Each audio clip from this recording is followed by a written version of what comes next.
Week 7 of the fantasy football season. He has quarterback start sits every matchup this week. Thursday Night Football, Pittsburgh Steelers at the Cincinnati Bengals. Aaron Rodgers, he's been playing good football for this Pittsburgh Steelers team. But in terms of fantasy football, it's pretty much capping out at 20 fantasy points. I know Cincinnati, they're not a great defense.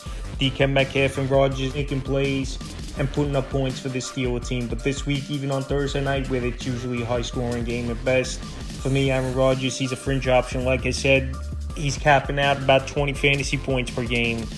And there's better options at quarterback. Joe Flacco is sit. I thought last week Joe Flacco, he played a good game considering the circumstances, only practicing a few days with his new teammates, and they went into a tough environment in Green Bay. And Jamar Chase had his numbers at least. T. Higgins had a decent game, but Joe Flacco this week versus a tough defense that obviously a lot of experience he's had in his career versus Mike Tomlin and this team, where he was with the Baltimore Ravens for many seasons in the division, and even with the Cleveland Browns earlier this season as well. He's a sit.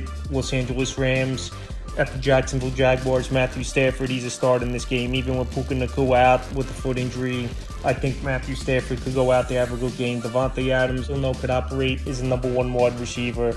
Tutu Atwell has been a good deep ball threat. He's probably coming back. And Kyren Williams, an okay receiver out of the backfield. So this week in a potential high-scoring game in London, he's a start. Trevor Lawrence, a fringe option last week. Another decent game it was for Trevor Lawrence. But the thing with Trevor Lawrence is, obviously, one good game, one bad game type of thing it's been with him, where consistency hasn't been really an option of late for Lawrence. It was good to see him and Brian Thomas get on the same page last week. He had 90 yards and a touchdown. We know Brenton Strange, he's going to be out for a while, where he got hurt a couple weeks ago. And also Travis Hunter, he's really not into this offense, where he's still a 50-50 snap play on offense and defense. So this week, in a tougher matchup versus the Rams that shut down the Ravens, even though we know Baltimore backups and only scored 3 points in that ball game versus the Rams, he's a fringe option. Philadelphia Eagles at the Minnesota Vikings. Jalen Hurts, I know he's getting a lot of heat of late, the way this Eagle team's playing, and he's not throwing the football as much. But Jalen Hurts, in terms of fantasy football, he's going out there, he's putting up numbers. Obviously, a lot of rushing touchdowns yearly it's been for Jalen Hurts. And if he's got to step in the pocket and throw the football, we've seen he's capable of doing that as well. So A.J. Brown, Devonta Smith, maybe these guys will get going. But Dallas Goedert's been a good number one option in the passing game this season for this Philadelphia Eagle team. And this week, even in a tough matchup in Minnesota, I still think Hurts is one of the better fantasy quarterbacks. He's a start. Carson Wentz, J.J. McCarthy, we'll see who's going to start in this game for this Minnesota Viking team, even though both these guys are banged up. McCarthy, he's been out multiple weeks with an ankle injury. After the bye, they were hoping he would come back. And now Carson Wentz, where he hurt that left shoulder in that London game a few weeks ago versus the Cleveland Browns. We don't know if he's going to play in this one, so they might go back to McCarthy, or might be Carson Wentz returning back to the lineup. But if it's McCarthy, he's a guy I have no confidence in, especially in a matchup versus a good defense, where we haven't seen much out of McCarthy so far in his NFL career. His injuries and one big fourth quarter he had early in the season versus the Chicago Bears. But besides that, inconsistencies, not accurate, and bad footwork, even though he's been working on that in the bye week. And with Carson Wentz, at least we know he's a gunslinger. We know he's not a fantasy option, but in terms of all the other players around him, I think Justin Jefferson, Jordan Addison, and Hawkinson have better fantasy value with Wentz in their quarterbacks. So this week, both quarterbacks I don't like, but like I said, Wentz would help the overall options in this offense than a J.J. McCarthy. Next matchup, New England Patriots at the Tennessee Titans. Drake May, he's already in that top 5, top 8 conversation at the quarterback position in fantasy football. He goes out there, he makes plays, he spreads the football out. He's got a good IQ for the game, can run the ball a little bit as well, add some rushing yards for fantasy owners. And this week in a good matchup at Tennessee, and Mike Vrabel's going to want to stick it to his former team and possibly run the score up. He's an easy start as Drake May. Cam Ward is sit. It's been growing pains in his rookie season for Cam Ward. And this offense, head coach Callahan, he got fired. And we'll see how this offense pans out. But this week, with Calvin Ridley most likely not going to play, I believe, in this ball game, and also a good Patriot defense coming in and now learning a different system a little bit here, is Cam Ward. He's a sit. Carolina Panthers at the New York Jets. Bryce Young, a fringe option. Last week he had a good ball game versus the Dallas Cowboys, passing for 3 touchdowns. It was good to see him and Ted McMillan get on the same page and make some plays. And this week, this New York Jet defense last week shut down for the most part, that Denver offense, only giving up 13 points in that game. So Bryce Young, I think he's a back-end option. Definitely 2 quarterback leagues and super flex leagues. I like him than your basic 10, 12-team league. So Bryce Young, I think, could go out there, have a decent ball game. Jet defense most of the season hasn't been great. So Bryce Young this week, a fringe option. Justin Fields named the starter here in Week 7, where fans were calling for Tyrod Taylor after that horrible performance in that game versus the Broncos in London, where he took 9 sacks, and it just looked like Fields didn't want to throw the football at all. But this week versus a defense that isn't that great versus the pass, I think Justin Fields, even with Gabriel Wilson down out a couple weeks with injury, is a fringe option in this ball game. Miami Dolphins at the Cleveland Browns, 2 to sit for me in this ball game. Miami, their offense in terms of fantasy football really hasn't traveled well over the last few seasons, and what we saw after that game, what Tua said, no one's held accountable, and pretty much it seems like this Dolphin team's quit on head coach Mike McDaniel. They're 1-5 on the season. They're not going out there winning ball games, obviously. Their defense can't stop anyone, and the offense without Tyreek Hill obviously is taking a step back as well. So with all those factors, I think this week Tua is a sit. Dylan Gabriel sit as well. I know it's a good matchup versus a bad defense of the Miami Dolphins, but Miami, they could get to the quarterback a little. Gabriel, a lot of short passes and quick outs he's thrown so far in his first 2 starts of his NFL career. And also this offensive line isn't all that great. So last week we saw Gabriel take a beating versus the Pittsburgh Steelers. This week it is his home opener versus this Miami Dolphin team. But Gabriel is someone I can't trust. This week he's a sit as well. Next game, New Orleans Saints at the Chicago Bears. Spencer Rattler, he's going out there.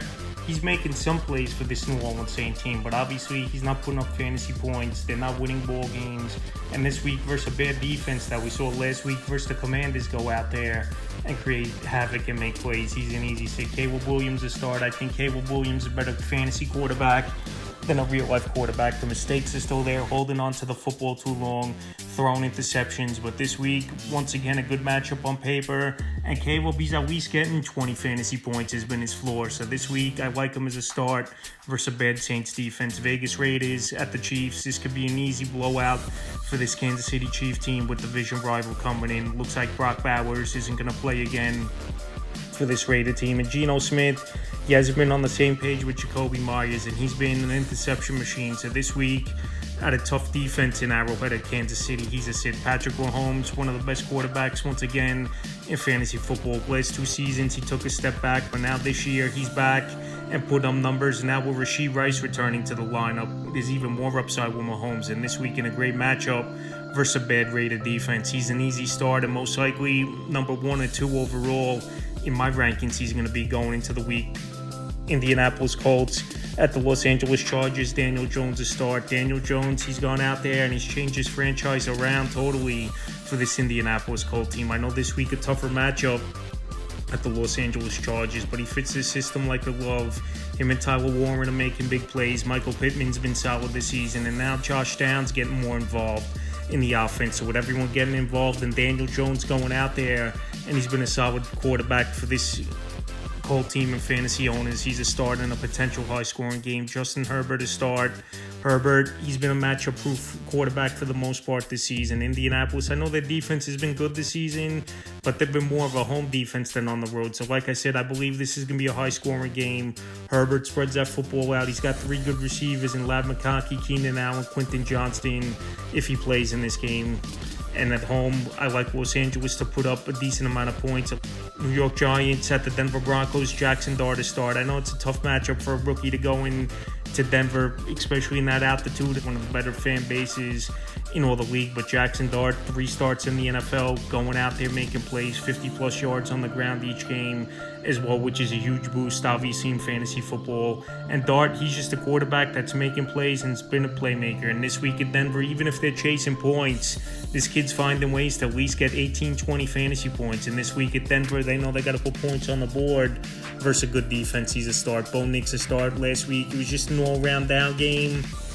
And a game they took lightly, I think, was Denver after coming off a huge victory at the defending champs in Philadelphia, coming back from 2 touchdowns and winning that game in Week 5 to then going to London versus a Jet team that was 0-5. It was a little bit of a letdown and a trap game. They almost lost, but Bo Nix, usually a quarterback that 2 games in a row, he don't have a bad ball game. Even get a passing yard where he had 0 in the second half until the fourth quarter. So with all those factors, and Sean Payton most likely not happy that they came out flat and almost lost to the Jets, I think Nix and this offense gets back on track.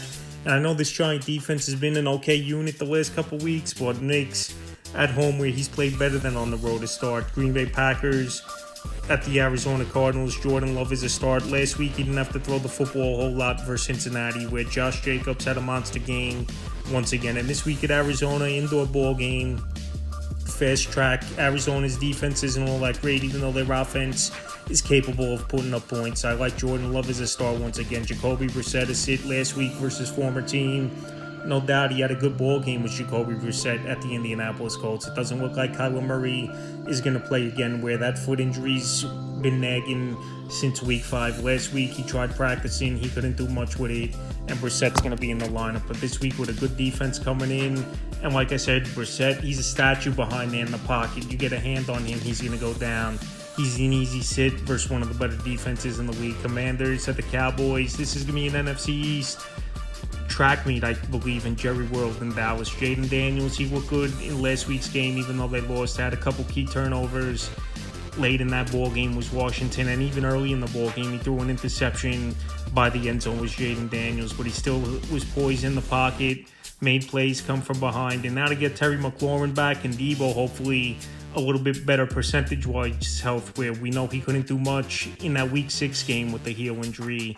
I think they get right at the Dallas Cowboys, and the Cowboys can't stop anyone. So Daniels an easy start. Dak Prescott a start.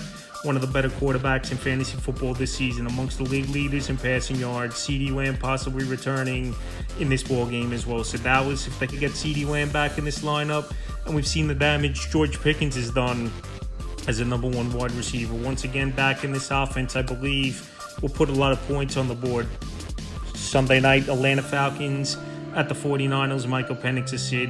He didn't do much in that ball game. It was the Bijan show on Monday Night Football versus the Buffalo Bills. And Michael Penix, he made some big plays. I know Drake London had a big game, over 150 yards in that one, but this is a tougher matchup, even at a banged-up 49er defense. Without Bosa and Warner, this defense plays better at home than they do on the road. So Penix, not much upside is hit. Brock Purdy, we'll see if he plays in this ball game for the San Francisco 49ers. And if he does, he's a start. I know Josh Allen, he didn't have a great game in that one on Monday night, but they're going to get reinforcements as this 49er team. George Kittle, I think, is going to play. He's practicing this week.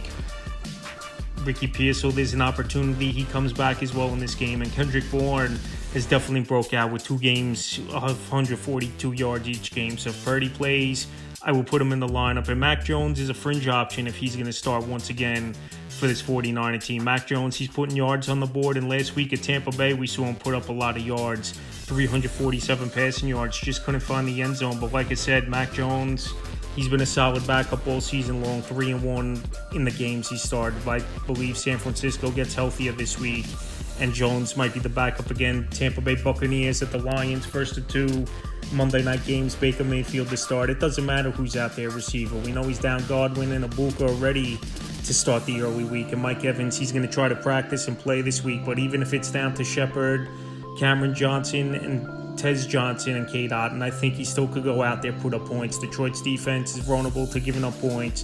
Banged up in the secondary as well as Detroit. And now Branch, we saw what happened at the end of that ball game, so you might miss this one as well.